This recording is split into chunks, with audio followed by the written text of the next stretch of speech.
Accidentally deleted an important email? Don't worry.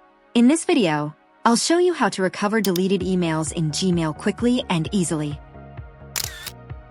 Go to your Gmail and log into your account. On the left side, scroll down and click on Trash. If you don't see it, click More to expand the menu.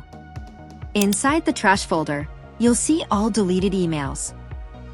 Look for the email you want to recover. You can scroll or use the search bar at the top to find it faster. Once you find the email, click to open it. Then click the Move To icon at the top.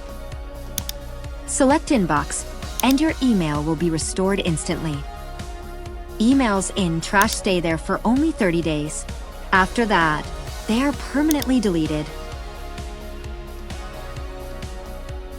If your email is no longer in Trash, don't panic. You still have one last option. You can use the Gmail recovery tool from Google. Go to Google and search for Gmail Message Recovery Tool. Then open the official page.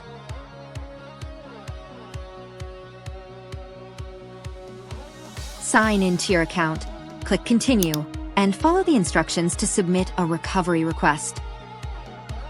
Google will then try to recover your lost emails. This tool does not always work. It works best if the email was deleted recently. And that's how you recover deleted emails in Gmail. If this video helped you, subscribe to IT Insider for more simple tech tutorials.